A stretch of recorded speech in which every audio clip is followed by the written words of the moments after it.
Hello everyone, welcome again to Zohar Reading for World Peace. Let's get ready to read from one of the most deepest books that speaks about the depths of the universe. And before we do, as we know, it's a very difficult text. It's way beyond the human mind, without any attainment of the spiritual realms that it describes to grasp what it's talking about. So in order to approach it, let's start connecting these desires we have for this spiritual reality that's beyond us, where we're all connected together as a single soul with the light of what's called the Shekhinah, the divinity, the light that extends from the deepest points of the universe into that soul where we are all connected. Let's all aim for that place, and let's think of ourselves together as that one soul reading this text. And let's see who's all these parts of this soul that's coming to read this text. Philip from Good Morning from the Yukon. Olu, love from UK. Carl, greetings from Pittsburgh. Susan, hello and hugs from Toronto, Canada. Sonia, love and peace from Oslo. Tolik from Brooklyn. Julie, hello everyone from Utah. I am being joined by my friend Zilad for today's reading. Mary, hugs from Mary in Sackett's Harbor in New York. Andrew from Virginia. Lisbeth from the Netherlands. Monica from the UK. Kevin from good old New Jersey.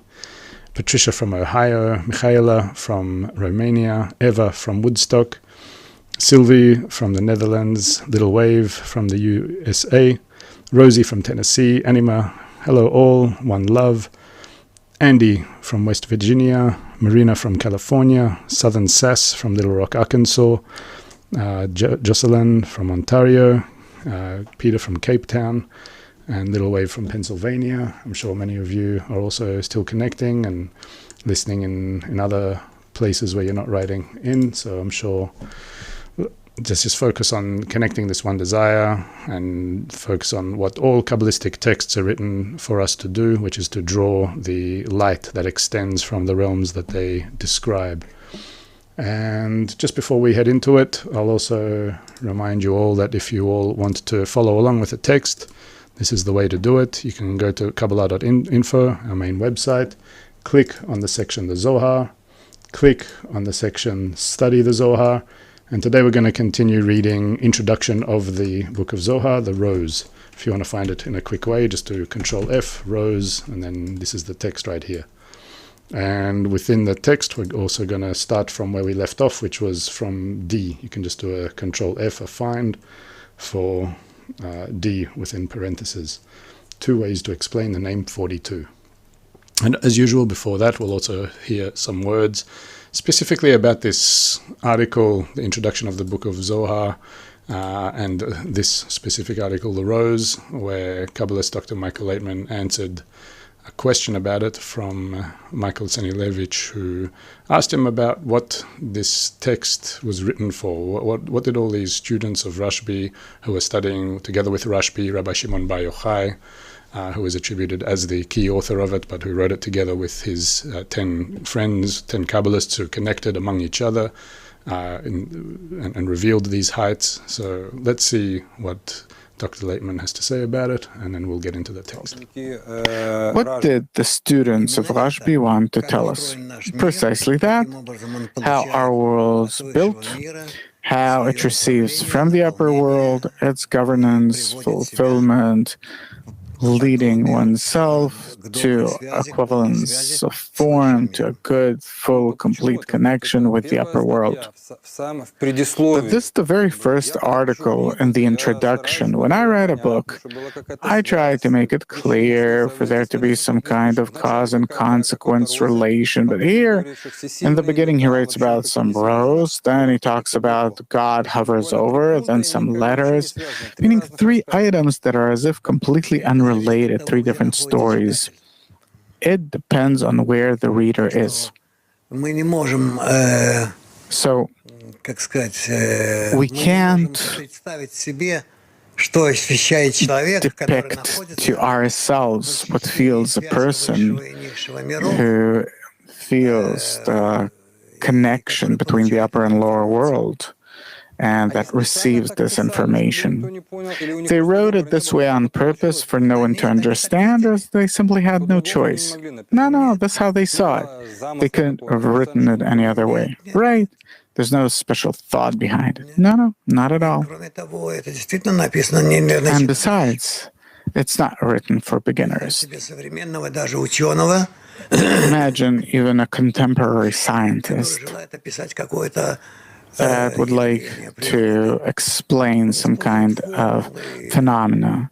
He uses formulas, definitions that are clear only to those like him.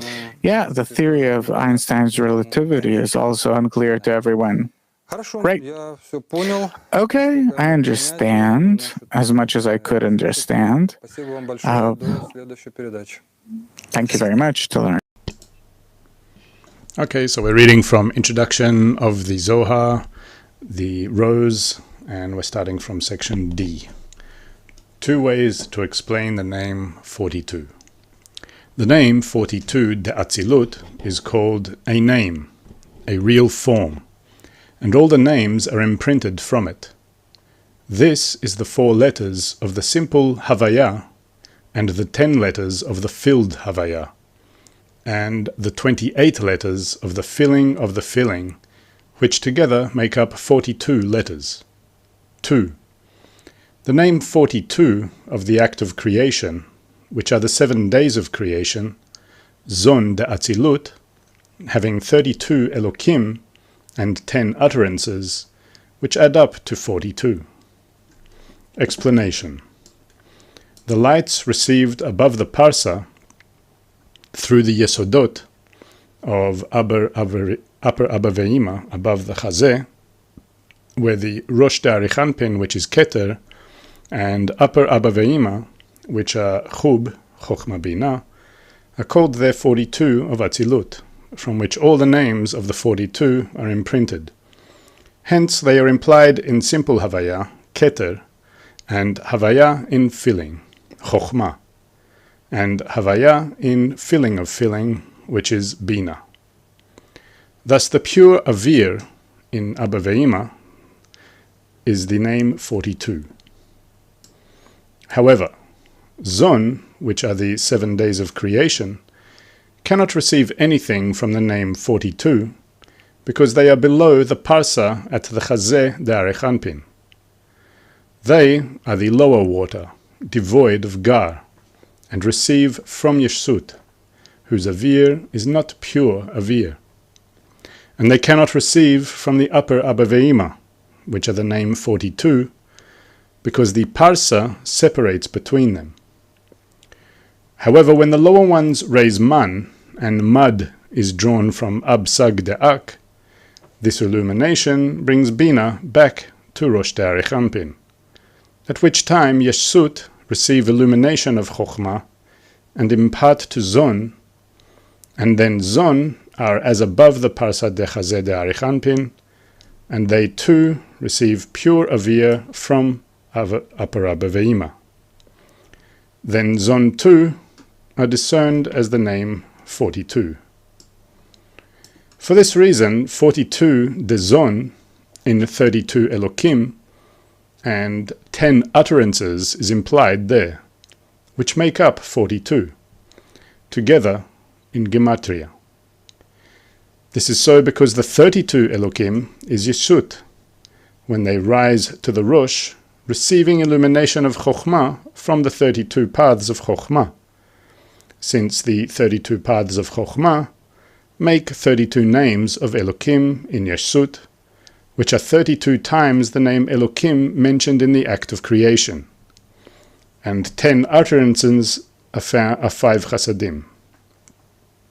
However, when Zon received the illumination of Chochma from the 32 Elokim, the 5 chasadim that they receive, which come from upper Abba Ve'ima, are the pure Avir, which is the name 42, considered upper water.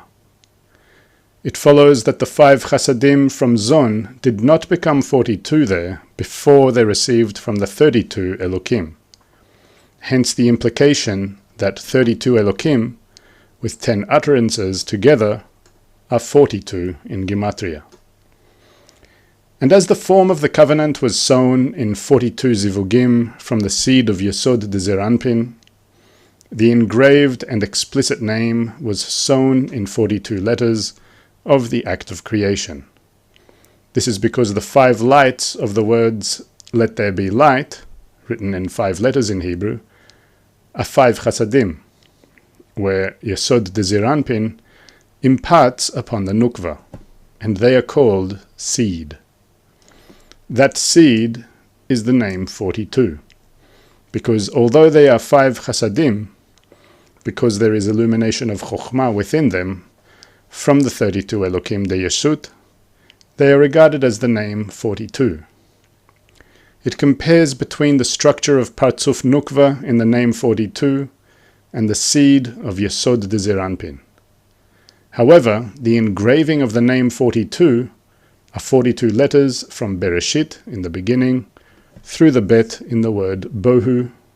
Tohu vebohu means unformed and chaotic. Let's also just watch a short clip where Kabbalist Dr. Michael Laitman answers a question about the covenant and the 42 zivugim, which we're also reading about here with this number 42. So let's see a little bit about what this means.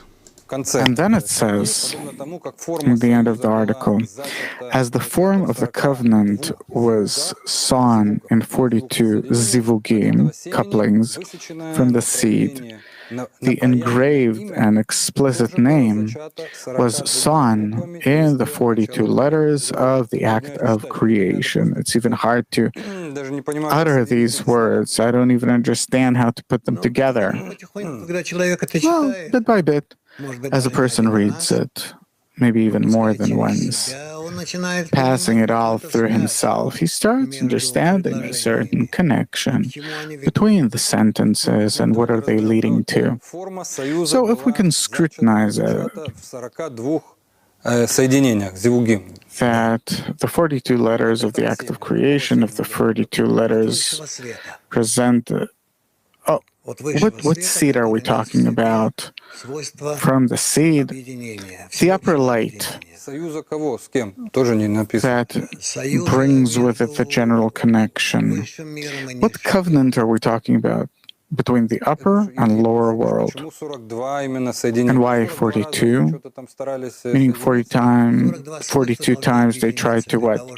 42 qualities need to unite in order to create the correct contact, connection between the upper and lower world. This already speaks of the world of Atzilut. Meaning 42 qualities and 42 letters, because we know that there are 22 letters. Where did the 42 come from? Well, we'll scrutinize that later on.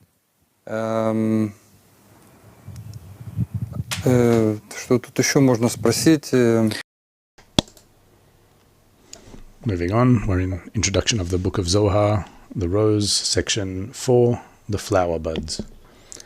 In the beginning, Rabbi Shimon started, "The flower buds have appeared on the earth, the time for pruning has arrived, and the voice of the turtle dove is heard in our land." The flower buds are the act of creation, have appeared on the earth on the 3rd day, as it is written, "And the earth shall spring forth grass." The time for pruning has arrived, is the 4th day, in which there was the pruning of the tyrants. This is why it is written about it, "Let there be lights," without a vav in Hebrew, which is a curse, and the voice of the turtle dove is the 5th day, of which it is written, "Let the waters swarm to produce offspring." Is heard is the 6th day, of which it is written, "Let us make man," who is destined to put doing before hearing. In our land is the Sabbath, which is like the land of life, the next world. Explanation. The flower buds are the 6 days of the act of creation, Vak Chagat Nehi de Zeranpin, from which the 10 Sfirot of Partzuf Nukva de Zeranpin are built. This is so because the Nukva has nothing of her own, and her whole construction is from what Zeir Anpin gives her. He interprets how the Nukva is built from the Vak de Zeir Anpin. He says, appeared on the earth on the third day, since the Nukva is called earth. The flower buds, Sfirot de Zeir Anpin, were received and appeared in the Nukva, who is called earth, on the third day of the act of creation. This was on the third day, Tiferet, since first she was emanated in the two great lights, and then she was equal to Tiferet de Zeir Anpin. It follows that she was emanated on the third day equally with Tiferet de Zeir Anpin, who is called the third day of the act of creation. And then they appeared on the earth, since that state did not exist in Nukva. Hence they appeared on the earth, meaning that they appeared so once. Afterwards, the time for pruning has arrived.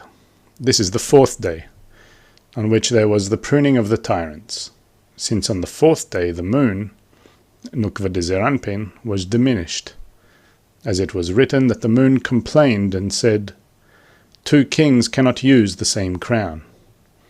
And the Creator told her, "Go diminish yourself." And then she descended into a point under Yesod de Zeir Anpin. Her bottom 9 fell into Bria, and only her point of Keter remained in Atzilut. And she stood under the Yesod. And henceforth she is built by Netzach Chod de Zeir Anpin. This is called pruning of the tyrants, since the diminution became a preparation and a receptacle for receiving Mochin de Chaya. And these Mochin cut off all the klipot that cling to the Nukva. Pruning means cutting off, and the tyrants are the external ones and the klipot that surround the rose. The voice of the turtle dove is the fifth day. The turtle dove is Netzach de Zeir Anpin. The voice of the turtle dove is Hod de Zeir Anpin, who receives from Hod that is included in Netzach de Zeir Anpin. For this reason, this reception is called the voice of the turtle dove. Is heard is the sixth day. The voice of the turtle dove is received in the Nukva only through the sixth day, Yesod de Zeir Anpin, which includes Netzach and Hod, and imparts upon them the Nukva. It is heard to the Nukva only on the sixth day. The rule is that the Nukva receives only from the middle line of Zeir Anpin, which is Dat Tiferet Yesod, or from Dat, or from Tiferet, or from Yesod. It was said, "Let us make man," who is destined to put doing before hearing. Hearing is Bina, since seeing and hearing are Chochma and Bina. Doing is Malchut. In Tzimtzum Bet, the bottom Hey rose to Nigvei Enaim, to associate her with Midat HaRachamim, the quality of mercy, upper Bina. Yet, Abba moved Ima outside, and Abba himself was established as male and female. This is so because Enaim is Abba, and through the ascent of the bottom Hey to him, the zivug of Rosh was established in the bottom Hey, who is called Nikvei Enaim. And Ima, Bina, went because of that from Rosh to Guf. Thus, there are Keter Chochma in Rosh der Arich Anpin, and Bina went out to the Guf. It follows that doing, the bottom Hey, Malchut, comes before hearing, Bina, since Abba was established in the Nukva, who is called I, and the Nukva became like Abba, the second Sphira after Keter. From the ascent of Malchut to Nikvei Enaim, she was mitigated there, and became fit to rise and clothe upper Abba Ve'ima, and receive Mochin de Chaya like upper Ima. This is the meaning of the moon being full. Hence, upon the giving of the Torah, Israel said first, "We shall do, and we shall hear," putting doing before hearing. And by that they were rewarded with the reception of the Torah, since doing, Malchut, rose and clothed upper Abba Ve'ima, and the Yovel, the Jubilee, the 50th gate, appeared. This is why the hearing was in the 6th day, since on it the correction of putting doing before hearing was done, as at the time of the giving of the Torah. For this reason, on the Sabbath of Bereshit, Malchut became the land of the living, upper Ima. In our land is the Sabbath day, which is a sample of the land of the living. Upper Ima is called the land of the living. And through the giving of the 6th day, Nukva rose on the Sabbath day of the act of creation up to Upper Ima, and Nukva too became like the land of the living, since the lower one that rises to the upper one becomes like it. 5. The flower buds are the patriarchs, who entered in thought and entered the next world, Bina, and were hidden there. From there they came out in concealment and were hidden in the true prophets. Joseph was born, and they hid in him. Joseph entered the Holy Land and erected them there. And then they appeared in the land and were revealed there. When are they seen? They appear when the rainbow appears in the world, and at that time, the time of pruning has arrived, the time to cut off the wicked from the world. Why were they saved? It was because the flower buds appeared on the earth. Had they not appeared already, they would not have remained in the world, and the world would not have existed. Explanation. The Zohar explains the attainment of Mochin Dehaya de Zeranpin itself. The flower buds relate to Chagat de Zeranpin, which are called the patriarchs. Nehi de Zeranpin are called sons, and they are two partsufim that divide on the Chazed de Zeranpin, since Chagat are called the great zon, and Nehi are called the small zon. Hence, the Zohar makes the precision of telling us that it is from the great Zeranpin, and this is why it said patriarchs. They are called flower buds, which means plantings, since they grow like plantings. First, their measure was as that of Nehi. Afterwards, in Yenika, they became Chagat. Then, in the first Gadlut, they became Chabad of Neshama. And in the second Gadlut, they became Chabad Dehaya. When it is said that they entered in a thought and entered the next world, Bina, it refers to the Ibur of Zeranpin, since during his Ibur, he rises to Abba Ve'ima, who are called thought and the next world. Abba is called thought, and Ima is called the next world. And there is the beginning of the construction of Zeranpin in 3 within 3, which means that Chagat are clothed within Nehi. This is why it was said the plantings were as antennae of grasshoppers, uprooting from there and planting elsewhere and raising. The plantings are the patriarchs, Chagat, from their root. Through their ascent to Ibur into Chochmah and Bina, when he plants them elsewhere, they obtain there the mitigated Malchut, which is fit for Mochin at the time of Gadlut. By that they grew slowly in Ibur, then through Yenika, then through the first Gadlut, and finally through the second Gadlut. From there they came out in concealment, where once Chagat received all the Mochin de Ibur, they are born and come out of Abba Ve'ima to their place below, and come out in concealment, since after their exit from Abba Ve'ima to their place, they still remained in concealment in diminished light. They were hidden in the true prophets means that by obtaining Mochin de Yenika, the unique light was extended to Nehi de Zeranpin, the true prophets. Then Chagat expanded for them out of Nehi, and he obtained Vak. This is why they are still hidden, for they are still in concealment of Mochin de Rosh, and only have Nefesh Ruach. This is why it was said that they were hidden in the true prophets. They are Netzach and Hod, that they obtained through the Yenika. But they were hidden in them because their light disappeared and is no longer revealed. You should know that there is always an inverse relation between vessels and lights.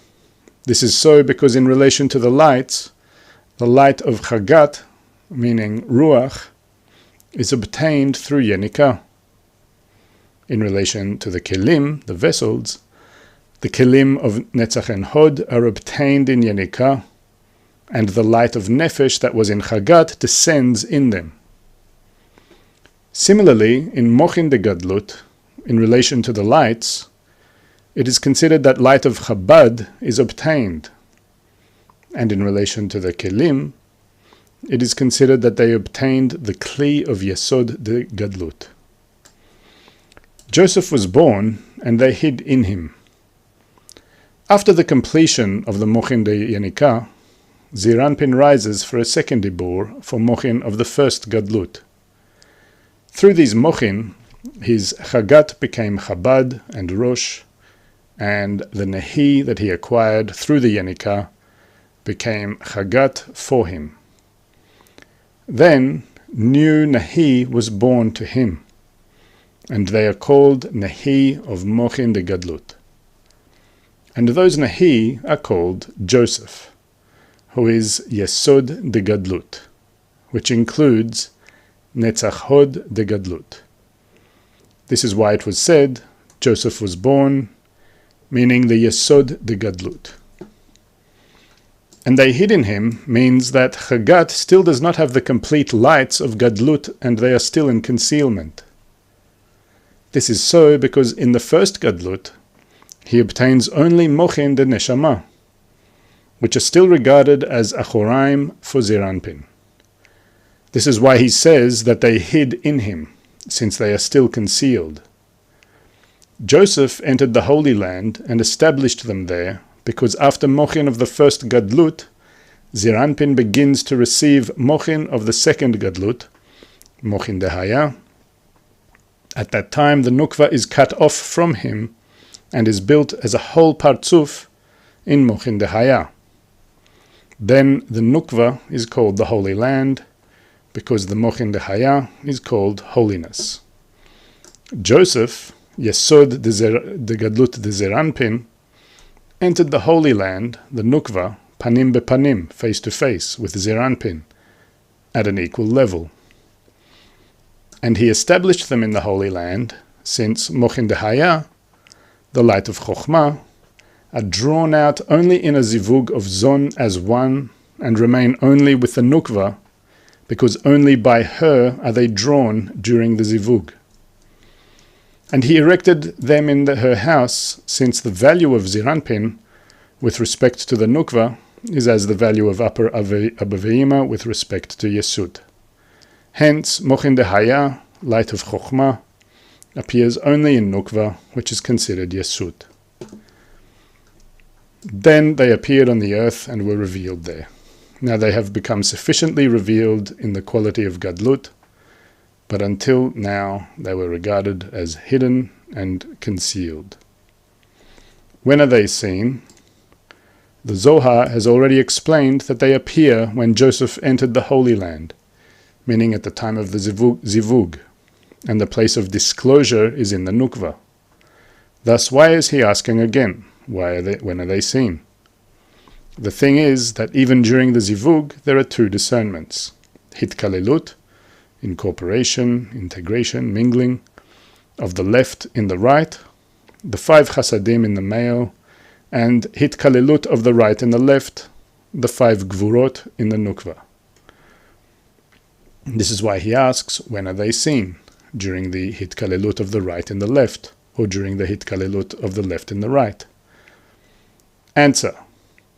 When the rainbow appears in the world, the rainbow is Yesod de Zeranpin in the world, in Nukva. This is the hitkalelut of the right and the left during the zivug, as it is written, I have set my bow in the cloud. Only from that are the upper mochin extended, and then they appear from the hitkalelut of the right in the left. And at that time, the time for pruning has arrived, a time to cut off the wicked from the world. When the wicked multiply in the world, there is much gripping to the klipot and the sitra achra because of them, as was at the time of the generation of the flood, for which the whole universe was wiped out. At that time, the people in the world have no other hope but through the disclosure of the upper mochin, mochin dehaya. We'll leave it there and start from there next time. And going a little bit over time, but we'll watch another short clip of Kabbalist Dr. Michael Laitman explaining a little bit about some bits and pieces here and there, just so we can get a little bit of a grip onto a bit of something, even though the main thing here is the attraction of the surrounding light, which means that we try to, as if, place ourselves in what we are reading here and try to draw those higher thoughts that exist in these higher levels of nature, where the Creator created the creation from. Within all this, what we read, though, we read these words here, gadlut, katnut. You can translate those as greatness, smallness, or adulthood and infancy. There's many ways to talk about them. Let's see a little bit about what Kabbalist Dr. Michael Laitman has to say about that. And it's been great being with you all once again. We'll leave with this, with Rav Laitman talking about it. And we'll also just say a quick hello to where we left off from before. I think we were from Sharon Goldberg from Colorado, just saying hello to everyone joining us. Andre from Russia, Boysen from Sweden, Julie from Colorado, thank you all for coming. Haruki Magic from Romania, Akai from Peru, Kevin Island, Albert from Germany, Annie from, just jumped here, Annie from North Carolina, CSI from Indiana, Clara. If we truly want to achieve peace, we have to touch our hearts and allow to be touched in the hearts, not mind. And please notice it's urgent. There's no more time. Let there be justice and balance.